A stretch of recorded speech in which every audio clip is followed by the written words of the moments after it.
en HD sur les réseaux ADSL. BFM Business, numéro 1 sur l'économie.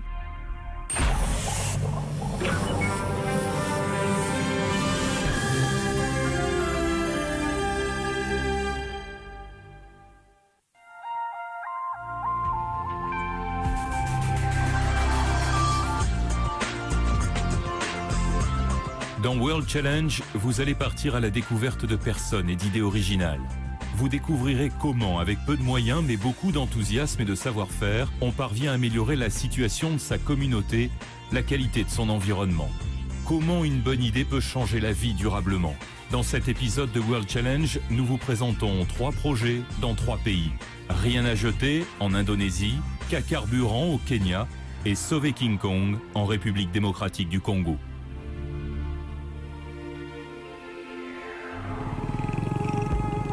En Indonésie, 12 millions de personnes vivent des marchés traditionnels. Le mauvais entretien de ces marchés, où l'on laisse pourrir les déchets, menace les conditions sanitaires. Une exception. Dans ce marché de Bantul à Java, les tonnes de déchets quotidiens sont transformées en engrais de très bonne qualité.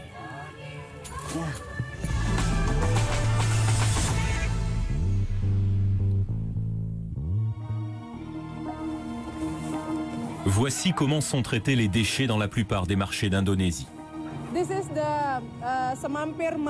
Voici la décharge du marché. On peut voir qu'il n'y a pas vraiment de gestion des déchets. Les chèvres et les chiffonniers travaillent ensemble. Les chèvres ramassent les déchets organiques et les chiffonniers les autres déchets. Au marché de Bantul, les choses sont différentes. Les déchets sont une nouvelle source de revenus. C'est ici qu'a commencé le programme de la fondation Danamoon Peduli, dont le but est de rendre le marché propre. L'initiative s'appelle Go Green. Cette fondation à vocation sociale est une branche de la banque Danamon, l'une des plus grandes banques d'Indonésie. Il y a plus de 800 vendeurs au marché de Bantul. Nous sommes au marché traditionnel de Bantul, le plus grand de la ville. Il regroupe plus de 800 commerçants. Tous les matins, cette femme vend des fruits et légumes. Les légumes doivent être triés. Des légumes comme ceux-ci peuvent être vendus à des petits restaurants traditionnels. Mais les déchets comme ceux-ci, elle les jette dans le récupérateur à compost fourni par Danamoon Peduli. Le marché de Bantul est le premier à utiliser un système de compostage en collaboration avec la fondation Danamoon Peduli. L'idée est simple. Les déchets sont triés par genre, organiques ou non organiques. D'après Danamoon Peduli, 70 à 80% des déchets des marchés traditionnels peuvent servir pour la transformation en fertilisants biologiques de haute qualité. Mais il ne suffit pas de trier les déchets, de les mettre en sac et de les vendre. La transformation en fertilisant est plus compliquée que cela. Cette machine, qui hache et filtre les matières organiques, a été mise au point dans cet objectif.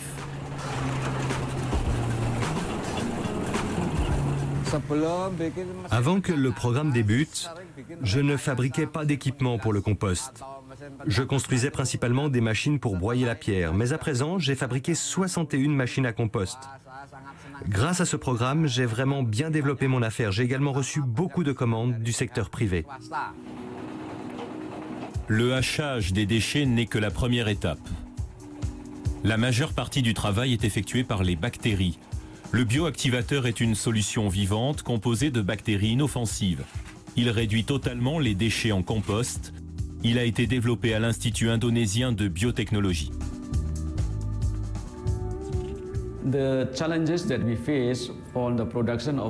La difficulté lorsque vous utilisez des bactéries, c'est de les garder vivantes pendant 1 an au minimum.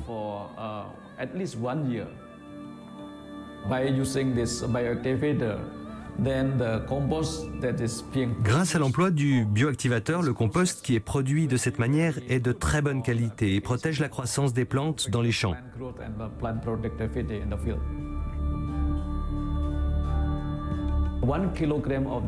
1 kilo de bioactivateur peut donner 1 tonne de matière organique par processus de décomposition. Un seul appareil à compost peut transformer plus de 4 tonnes de déchets en 1 tonne et 200 kg de fertilisant, créant ainsi plus de 6 emplois à plein temps. Tout ceci se déroule sur le lieu du marché. Il n'y a donc pas de frais de transport.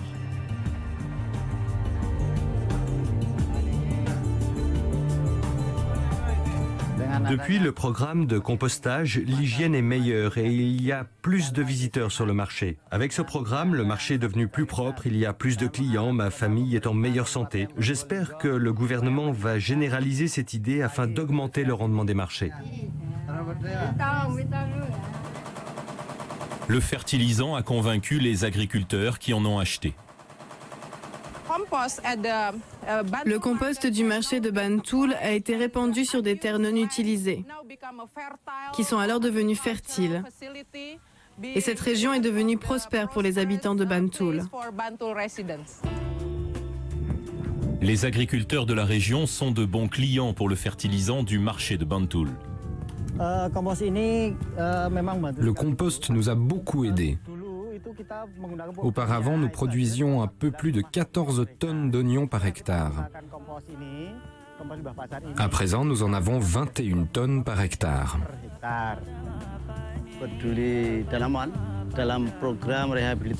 Le programme de la fondation Danamon Peduli pour le compostage des déchets du marché de Bantul nous a vraiment aidé à réhabiliter la région.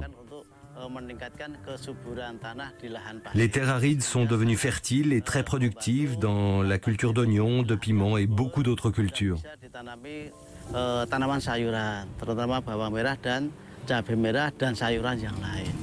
Même les emballages plastiques et d'autres détritus non dégradables ne sont pas perdus. On les recycle dans la mesure du possible, en sac ou autre objet. Le modèle initial de Bantul a été adopté par 31 gouvernements locaux avec un potentiel de transformation de 90 tonnes de déchets par jour. Le programme est vraiment bénéfique à Bantul, pour de nombreuses raisons. Il nous a permis de gérer les déchets à leur source et en même temps, le compost peut s'utiliser pour l'agriculture. Actuellement, environ 1000 hectares dans la région de Bantul profitent du projet. Nous avons démontré que ce programme avait de multiples bénéfices pour les vendeurs du marché, les agriculteurs et tous les autres qui sont concernés par ce programme, qui apporte la prospérité dans le district de Bantul.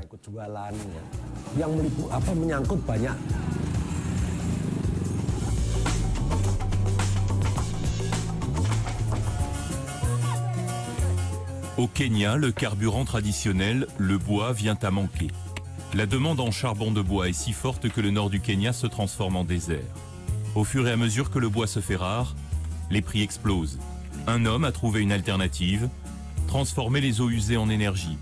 Il est même parvenu à fournir une prison en énergie avec les déchets des détenus.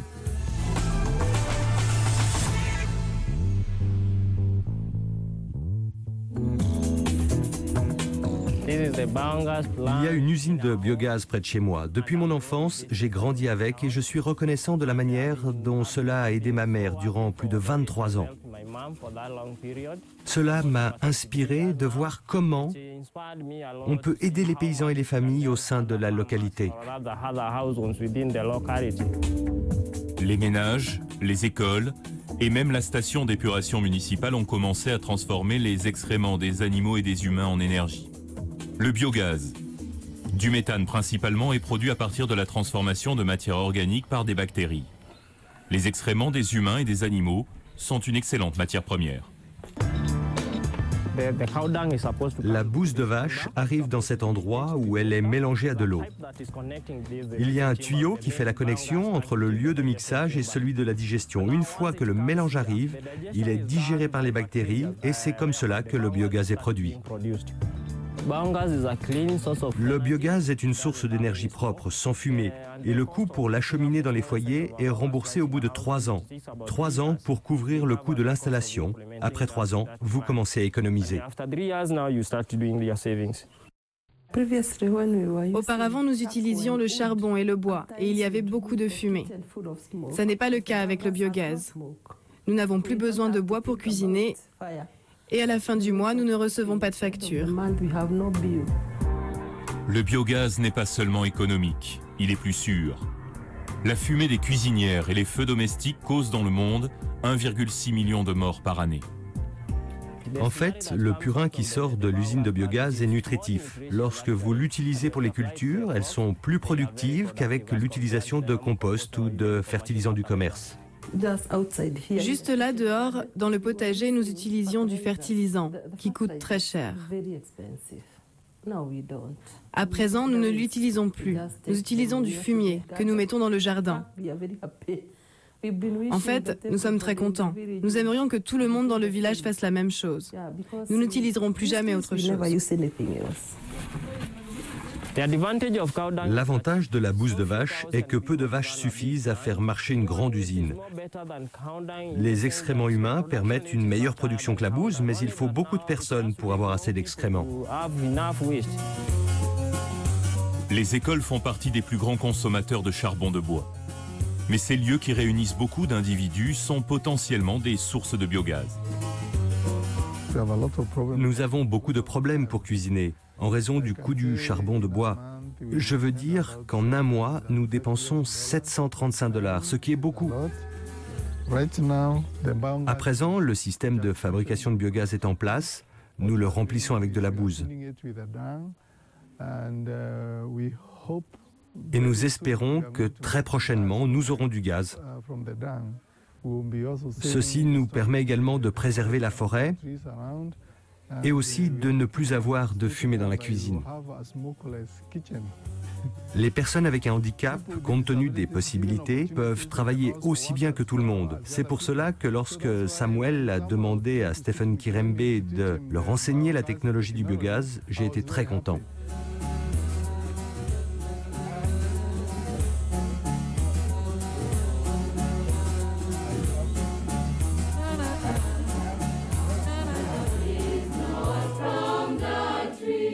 So the children who are here, they are visually impaired. Nous avons des enfants malvoyants qui viennent de tout le pays et aussi des pays voisins. De nos jours, le charbon de bois est terriblement cher et a de nombreux désavantages. Les personnes qui cuisinent souffrent de la fumée qui est mauvaise pour leur santé. Le biogaz nous apporte de l'aide au moment où nous en avons grand besoin. Nous réalisons que le bois de chauffage n'est plus nécessaire. Nous utiliserons la bouse pour produire le carburant dont nous avons besoin. Les écoles sont idéales pour la production de biogaz car elles regroupent un grand nombre d'individus. Mais au Kenya, nul endroit n'est aussi peuplé que les prisons.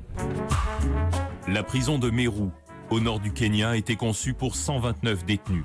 Aujourd'hui, elle en compte 1154. Dans les prisons, en raison de leur construction, les maladies transmises par les excréments et aussi la fumée sont les causes principales des problèmes de santé. Depuis que le projet de biogaz a démarré, les statistiques démontrent que les maladies ont fortement diminué. Leur traitement coûtait cher. Aujourd'hui, nous sommes passés de 50 cas de diarrhée par mois à un seul.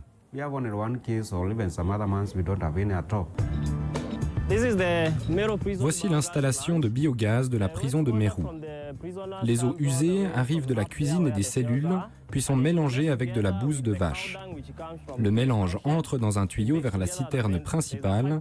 Ensuite, le gaz prend le chemin du retour vers la cuisine. Je suis ici depuis 2 ans et ma peine est de 2 ans et demi. Depuis que nous avons du biogaz, c'est différent. Il y a de la chaleur, mais pas de fumée, comme là à côté.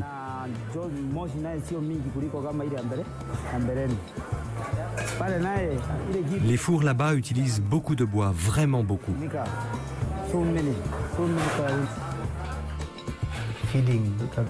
Nourrir la population est assez difficile.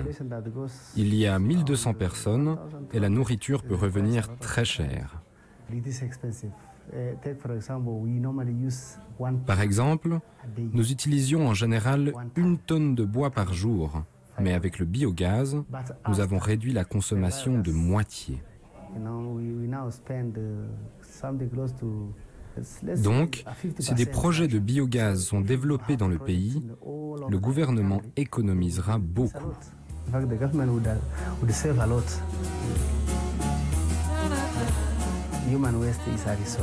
Les excréments humains sont une ressource. J'ai appris cela. Donc à présent, ce ne sont plus des déchets. C'est une ressource, comme nous l'avons vu grâce à ce projet.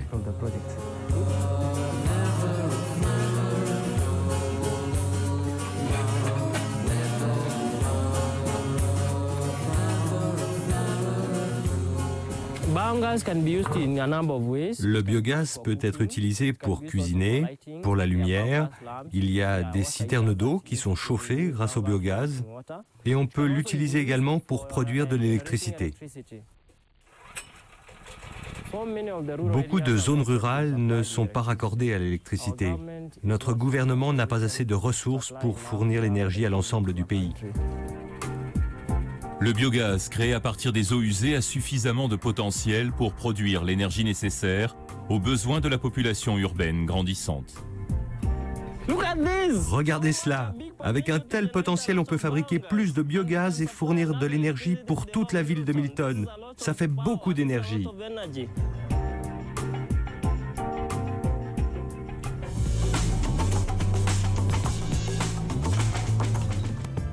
La dernière heure des gorilles de montagne a sonné.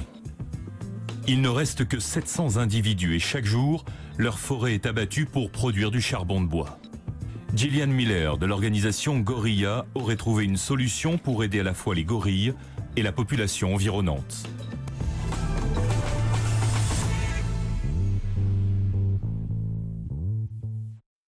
Les gorilles des montagnes vivent sur les volcans de Virunga, qui s'étendent en Ouganda, au Rwanda et en République démocratique du Congo. Des années de guerre civile ont poussé les réfugiés à venir vivre dans ces zones de forêt non contrôlées. L'habitat des gorilles disparaît alors rapidement, et si l'on y ajoute le braconnage, il est clair que la fin de ces primates est proche. L'Est du Congo a subi la guerre pendant 15 ans. Une des principales raisons de cette guerre est le conflit autour des ressources naturelles, ce qui inclut les ressources minérales ainsi que le bois, bien sûr. Ici, à Goma, où nous nous trouvons, le charbon de bois a une importance considérable. C'est une ressource naturelle dont la population est dépendante.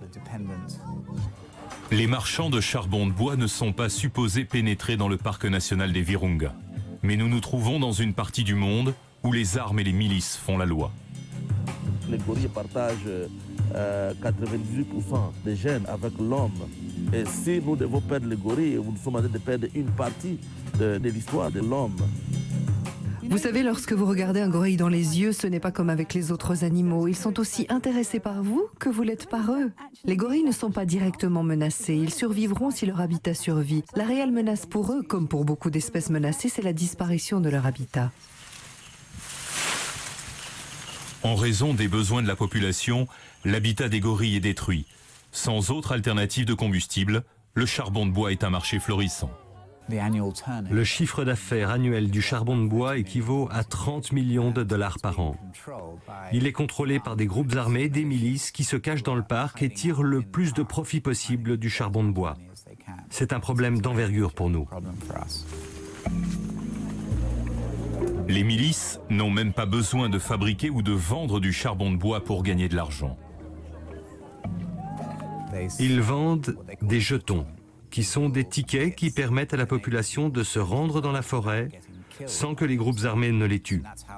C'est comme ça qu'ils font de l'argent. Ils ne travaillent pas, c'est du racket, pour une garantie de protection.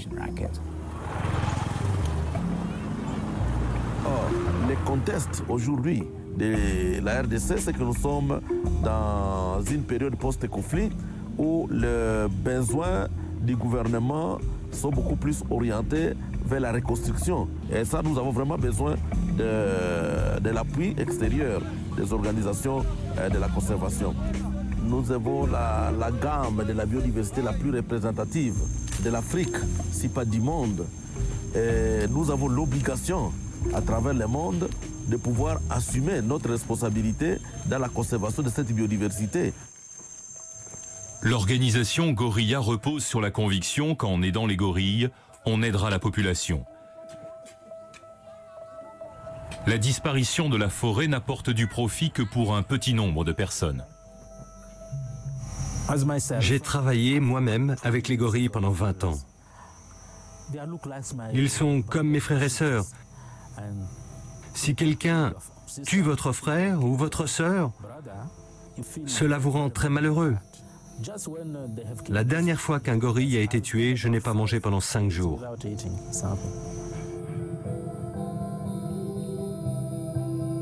Notre travail consiste à travailler avec les communautés qui vivent autour du parc national où se trouvent les gorilles. L'organisation a créé les fourneaux de la survie. C'est peut-être le dernier espoir pour la biodiversité de la région. Les collines de la forêt ont une importance vitale, non seulement pour les grands singes, mais également pour les petits paysans. Le fourneau Gico est fabriqué au siège de l'organisation à Virunga, à partir de matériaux que l'on se procure facilement.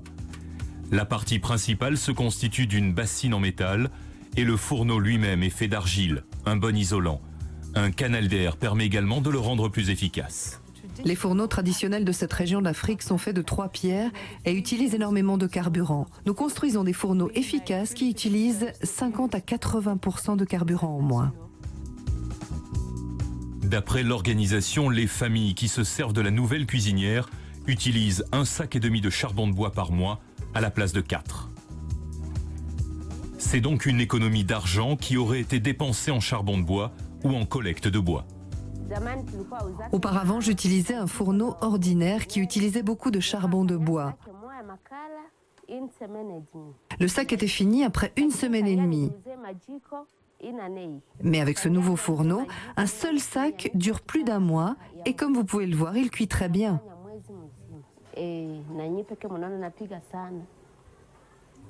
J'utilise mon argent pour acheter d'autres choses. J'ai beaucoup d'enfants, donc beaucoup de frais d'écolage. Ils vont tous dans une école privée. Depuis le commencement du projet début 2008, plus de 500 fourneaux ont été fabriqués et la demande est forte. Le coût initial de 2 $ pour le fourneau est vite amorti grâce aux économies de combustible. Les bénéfices sont réinvestis dans le projet, dont fait partie un programme de plantation d'arbres afin de ralentir la menace sur les espèces indigènes. J'apprécie ce nouveau fourneau. Il économise du charbon, il est très propre et fait peu de fumée. Vous pouvez le voir, il n'y a pas de saleté lorsque vous cuisinez, pas de cendres en dessous. Je l'aime beaucoup. Pas seulement moi, tout le monde préfère celui-ci. Ce fourneau n'est pas le seul moyen que l'organisation utilise pour réduire la menace qui pèse sur la forêt. Nous finançons également la fabrication d'un carburant alternatif, des briquettes en matériaux biologiques qui peuvent remplacer le charbon de bois. Ceci ne réduit pas seulement la demande en charbon de bois, mais c'est également une source de revenus pour les familles.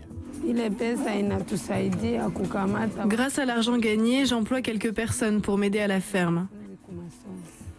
Et je peux envoyer mes enfants à l'école. C'est très efficace, cela permet de cuisiner plus rapidement, bien plus que le charbon de bois.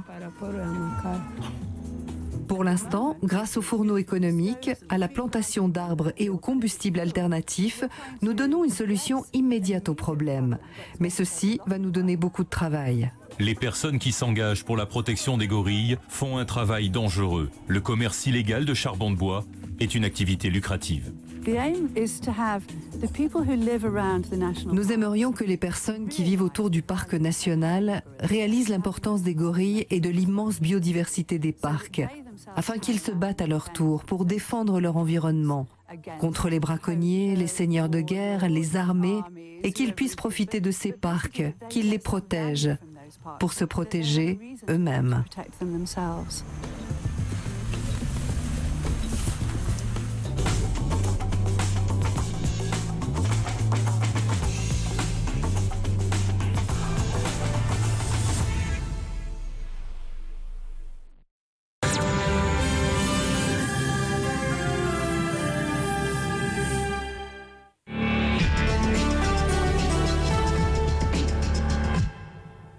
Découvrez Captiva, le SUV 7 places avec climatisation et radio CD MP3 Bluetooth.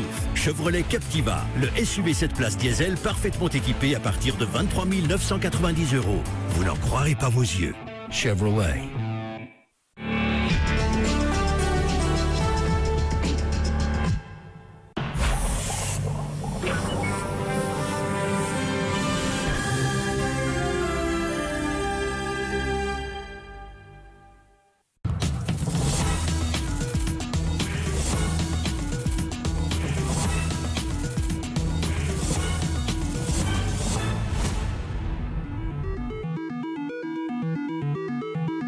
En Afrique, plus de la moitié des forêts et des réserves d'eau douce se trouvent en RDC, la République démocratique du Congo.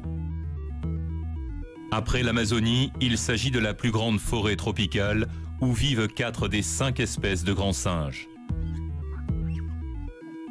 Avec ses sols fertiles, son potentiel d'énergie hydroélectrique ainsi que ses ressources minières, estimées à 24 000 milliards de dollars, la RDC devrait faire partie des pays les plus riches au monde.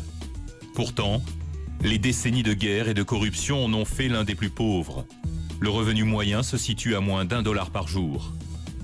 Alors que la majorité des 70 millions d'habitants luttent pour survivre, les ressources naturelles sont en danger. La population se comporte comme des animaux qui luttent pour leur survie. Mais en dépit de cette anarchie, la RDC a le potentiel pour émerger du chaos.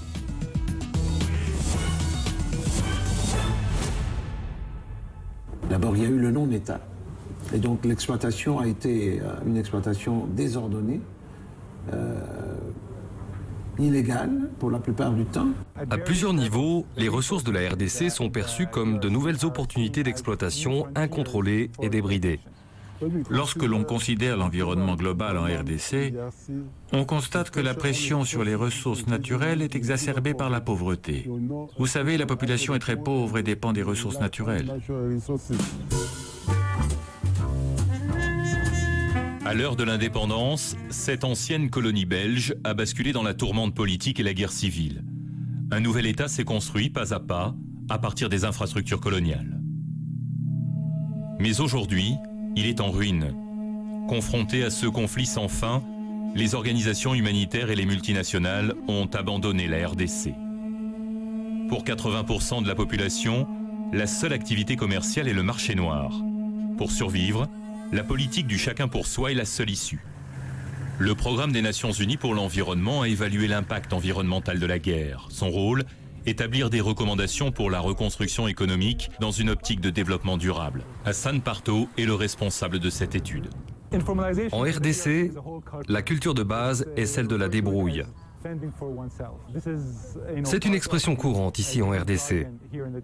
Cela signifie qu'il faut juste gagner assez afin de survivre au jour le jour. Dans cette situation de fragmentation économique extrême, les individus sont livrés à eux-mêmes sans valeur d'échelle, de respect des règles ou de réglementation. Chacun essaie de tirer son épingle du jeu et on assiste à une détérioration inévitable des ressources. La forêt tropicale fait face à une menace grandissante. Le bois et le charbon représentent 91% de la consommation énergétique. Sans charbon, on ne peut pas cuisiner. La forêt a pratiquement disparu. À présent, nous abattons même les jeunes arbres. 72 millions de stères de bois, le volume de 20 000 piscines de taille olympique sont brûlées ici chaque année. Le plus grand marché de charbon se situe dans la capitale Kinshasa, la 3e plus grande ville africaine. Ironie du sort, le fleuve Congo aurait le potentiel de fournir de l'énergie hydraulique pour l'Afrique entière, d'après une étude de la coopération belge. Les barrages d'Inga sont situés à 250 km au sud-ouest de Kinshasa. Mais ces barrages ne fonctionnent qu'à 30% de leur capacité en raison de leur manque d'entretien.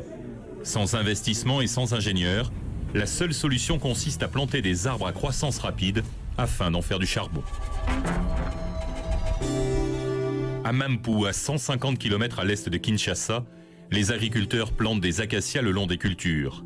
Ces arbres préviennent l'érosion et fixent le nitrogène dans le sol. La première récolte, c'est maïs, 3 mois après. Après 1 an, ça dépend, c'est pas de variété de manioc. Et après 1 an et demi ou bien 2 ans, on récolte le manioc et puis l'acacia reste tranquille. Maintenant, à grandir. Chaque année, ces arbres produisent jusqu'à 12 000 tonnes de charbon, ce qui représente moins de 1% de la consommation de la capitale. C'est du bon charbon. Les femmes de Kinshasa le préfèrent. Il ne reste pas longtemps sur le marché parce qu'il est de qualité supérieure. Les revenus provenant du charbon de Mampou assurent les besoins de 300 familles. J'ai 3 enfants. 2 d'entre eux font leurs études à Kinshasa. Grâce à la fabrication du charbon, on peut subvenir à leurs besoins. La pression sur la forêt a différents visages. Environ 2 millions de tonnes de gibier sont consommées chaque année en RDC. Ce marché est estimé à $1 milliard par année. Il y a 2 crocodiles. Un m'a coûté $25 et l'autre 18. Au total, j'ai payé $43 pour les 2 crocodiles.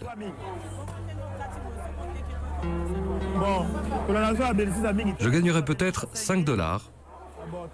Cela dépend des clients.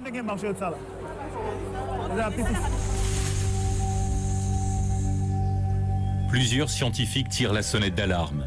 Sans limite, la chasse pourrait créer un phénomène de forêt silencieuse et sans vie sauvage. Durant la guerre, le braconnage était courant dans les parcs nationaux. Et les gorilles étaient tués, les éléphants étaient tués. C'est ça les méfaits de la guerre qu'on ne pourrait pas contredire.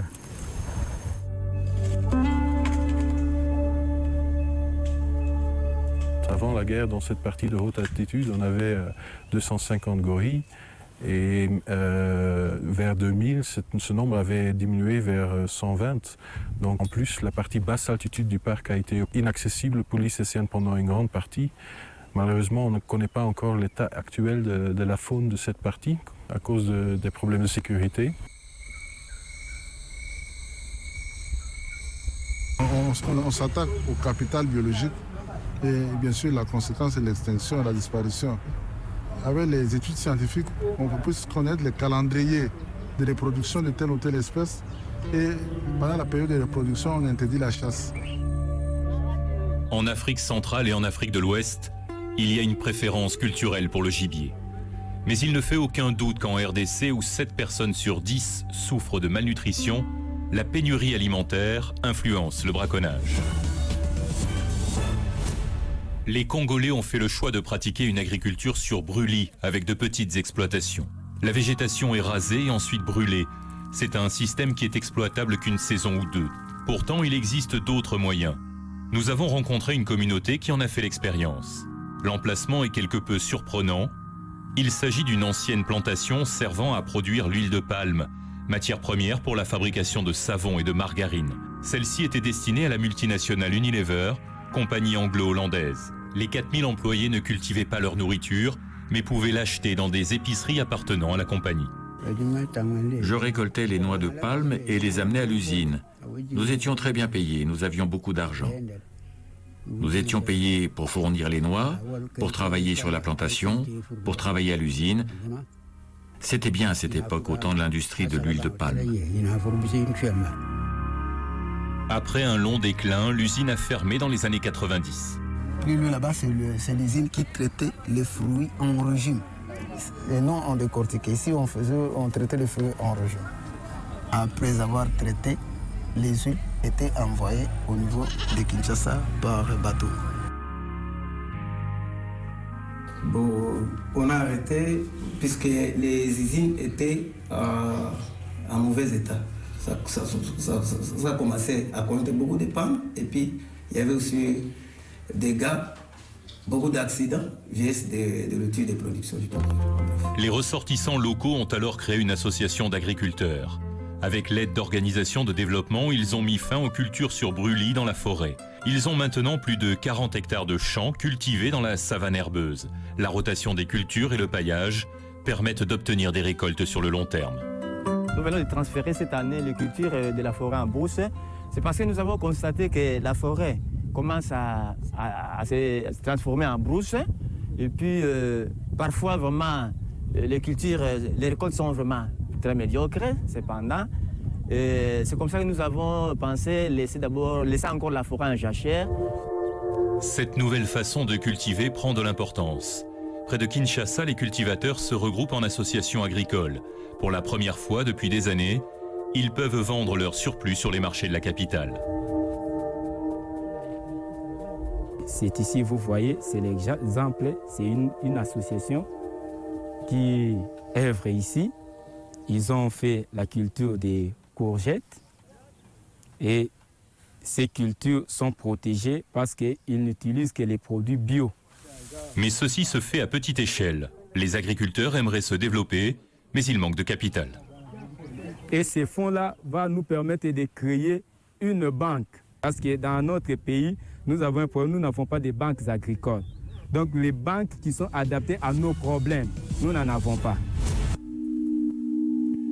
Victime de la corruption et de la guerre, la République démocratique du Congo a glissé vers une économie pré-industrielle. Dans la province de Katanga, la mine de Kipushi a produit du cuivre et du zinc pendant près de 70 ans jusqu'en 1993. Il en reste au moins 17 millions de tonnes encore inexploitées. 90, 91, jusque maintenant, où avec les guerres qu'il y a eu dans la province et dans le pays, la production aujourd'hui est à un niveau assez bas. Aujourd'hui, Kipushi est inexploité autour de ces barrières. Les femmes et les enfants récupèrent du gravier qui sert à la construction. Environ 80% de la population mène ce genre d'activité en dehors de tout encadrement gouvernemental. L'environnement a souffert de cette absence de contrôle. L'exploitation minière industrielle a fait place à une production informelle et individuelle.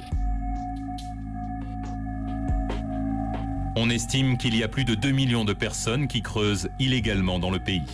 La société Gécamine, entreprise d'État qui était jusqu'aux années 80 une puissante société d'exploitation minière de renommée mondiale, est aujourd'hui obligée d'acheter les minéraux aux mineurs artisanaux.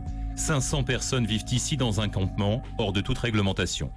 Jeunes gens qui peuvent, avec la force de leurs mains, des jeunes gens désœuvrés, qui peuvent aider à petite échelle à sélectionner déjà ces minerais, de sorte qu'on puisse plus ou moins transporter les minerais avec un tonnage intéressant. La compagnie aurait besoin d'investissements. En attendant, les mineurs continuent de se mettre en danger et de nuire à l'environnement.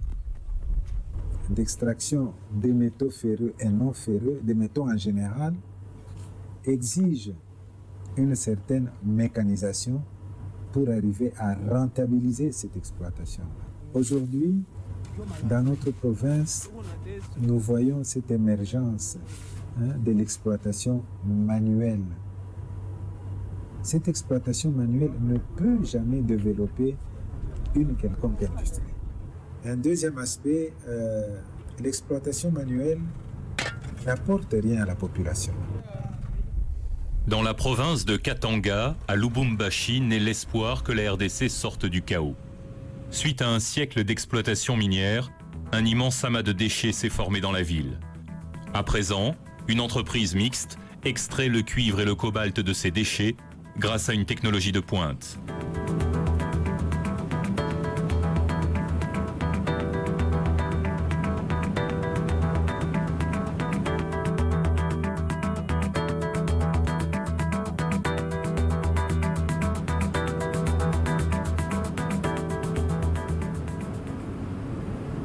Un espoir pour l'avenir. La plupart des entreprises industrielles datent d'une autre époque. L'entreprise Gécamine à Chituru produit des feuilles de cuivre à partir du minerai. Un point noir pour l'environnement. Les technologies utilisées ici datent d'un lointain passé. Elles sont dépassées et l'impact de la guerre et du conflit sur toute l'industrie s'accompagne du fait que cette industrie opère en dehors d'un contexte de gouvernance et de contrôle environnemental.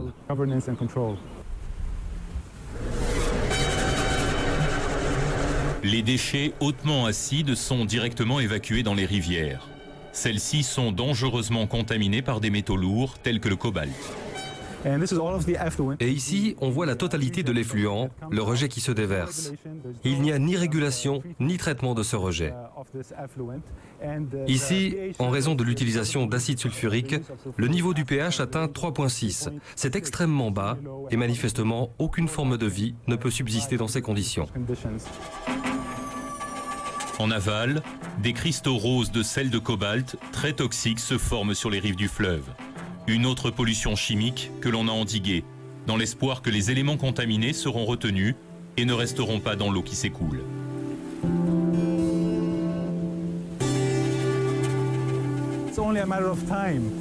Ce n'est qu'une question de temps avant que les niveaux de contamination atteignent des seuils qui mettront gravement en danger la qualité de l'eau en surface, et plus particulièrement le système des eaux souterraines qui fournit la principale source d'eau potable.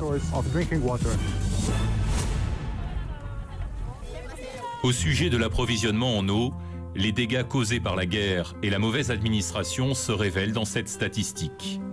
La RDC possède la moitié de l'eau potable du continent. Pourtant, seulement un quart de la population a accès à cette eau potable. C'est moins que dans les pays arides du Sahel. Comme les mines et les plantations, les usines de traitement sont en ruine, pillées durant les combats. Dans notre pays, l'État a abandonné une partie des choses du fait de manque d'argent, du fait de manque de volonté par moment. Et donc les gens se sont retrouvés abandonnés à eux-mêmes. C'est ce qui est le fait qu'on a connu la crise de 97, les différentes guerres, l'État a pratiquement tout abandonné. Pour beaucoup de gens, trouver, collecter de l'eau est une vraie corvée qu'il faut effectuer au moins 2 fois par jour. Vraiment, la population souffrait.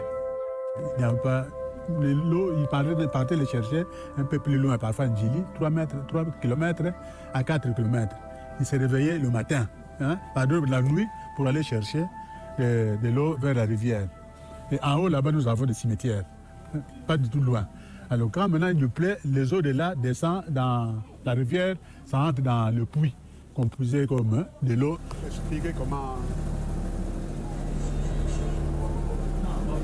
Mais ces problèmes peuvent être résolus. Voici Mangana, en périphérie de Kinshasa. Tout a changé lorsque la communauté a reçu l'aide de l'organisation SOWA et d'autres partenaires pour l'installation d'un forage et d'une pompe à eau. Les habitants du quartier ont formé une association qui fait payer 1 franc par litre, moins d'1 centime d'euro, mais qui suffisent à payer les ouvriers qui entretiennent le forage.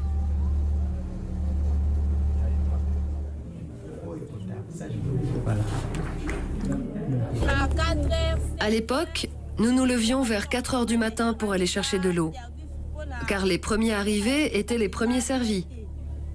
Parce qu'après 5 ou 6 heures, il était très difficile d'avoir de l'eau. Sans l'eau, vous ne pouvez pas travailler. Même pour laver la maison, pour laver les assiettes, préparer. Toujours, c'est l'eau. Donc l'eau, c'est la vie. L'association des consommateurs d'eau rencontre un grand succès depuis 5 ans. Elle possède aujourd'hui 40 000 $ US à la banque. Dans ce que nous faisons, il y a un recouvrement de coût total, y compris les amortissements pour le forage, y compris les amortissements pour le réservoir. Tout est inclus dans le prix du service de l'eau.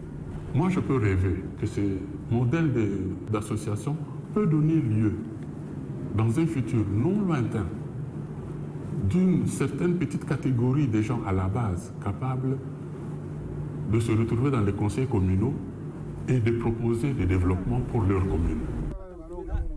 Pour l'équipe chargée de mettre au point un plan de relance, la question était de mettre un terme à la croyance largement répandue selon laquelle rien ne peut changer.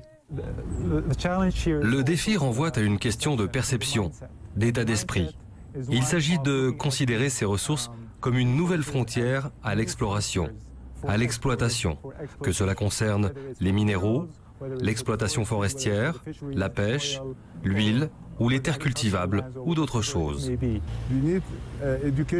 L'éducation est nécessaire pour faire évoluer la mentalité parce que la population doit penser à la production plutôt qu'à la cueillette. Vous ne pouvez pas vous développer si vous détruisez l'environnement. Donc pour la population de RDC, cela signifie repartir de zéro. Je pense que c'est une réelle opportunité parce que la RDC peut gagner à utiliser des technologies propres et vertes.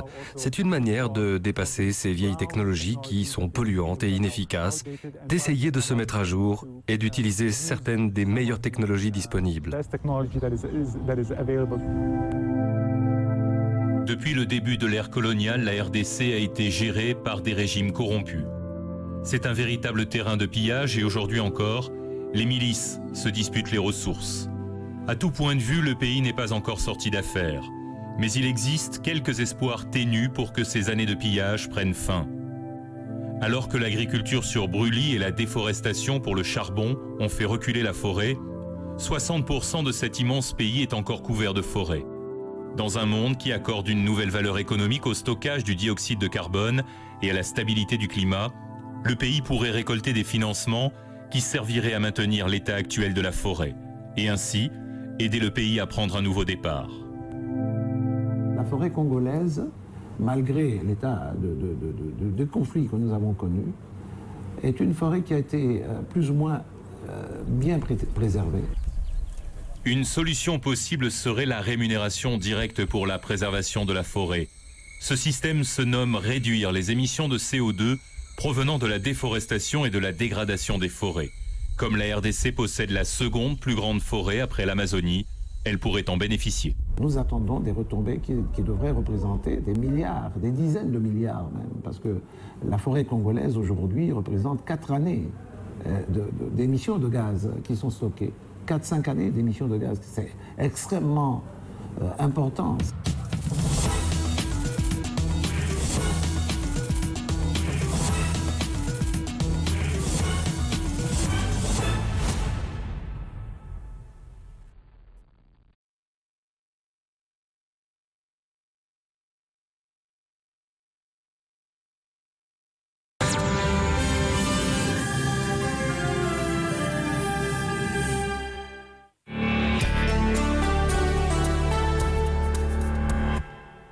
Priorité au direct.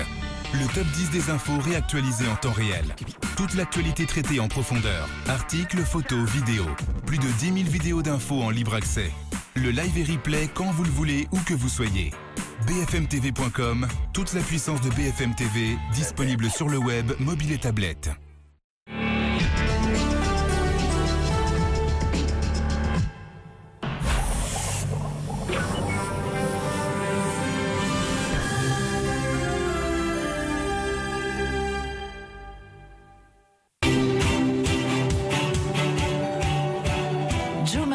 Compte parmi les femmes d'affaires les plus influentes de Grande-Bretagne. Et c'est au mérite qu'elle doit sa réussite. Élevée dans une cité HLM, c'est dans sa cuisine que sa célèbre marque de parfum est née, avant de se vendre par millions. Je suis la preuve vivante que même parti de rien, on peut réussir en s'accrochant à ses rêves. Jo a fait de sa passion un empire financier. Et aujourd'hui, elle aide les autres à en faire autant. C'est ça que j'attends depuis des semaines et je suis contente qu'on y soit enfin arrivé. Jo soutient de jeunes entrepreneurs pour permettre à leur création maison de se retrouver un jour en rayon. Est-ce possible? Je ne serais pas là si je pensais que non. Mais ce ne sera pas facile non plus, ce n'est pas une promenade de santé. S'ils sont à la hauteur, nos grands manias en herbe pourront démarcher les meilleurs professionnels de Grande-Bretagne. Nous allons donner leur chance aux talents commerciaux les plus prometteurs du pays et sans doute bouleverser leur vie. Jo sera secondé par Nick Leslow. Avec un portefeuille d'investissement à hauteur de plusieurs milliards, c'est le conseiller idéal pour ce qui est des subtilités du monde des affaires. Vous avez tellement à faire en si peu de temps. Jo et Nick ont bloqué 3 mois de leur temps pour se consacrer à ces entreprises en devenir. Je dois être convaincue à 100% que cette personne, ce produit et leur histoire sont prêts pour le lancement du siècle. Sinon, les portes resteront malheureusement fermées. Leur potentiel commercial sera évalué. Si vous faites ça, c'est dehors. C'est fini. La manière dont vous vous y prenez, désolé, c'est n'importe quoi. Maintenant, il faut former votre esprit à devenir créatif en affaires. Leur concept étudié à la loupe. Il faut apprendre à écouter. C'est comme si on plantait des ciseaux dans le cœur. Des professionnels de tous horizons aideront les candidats à améliorer leur marque. Arrêtez de jouer au plus fin. Si j'étais acheteur, je ferais « Oh, c'est bien » et je m'en irais. Et ce n'est qu'à ce moment-là que Joe et Nick les présenteront à un important distributeur et qu'ils toucheront du doigt leur rêve de fortune. Vous m'avez dit un jour que c'était votre rêve, eh bien il va devenir réalité.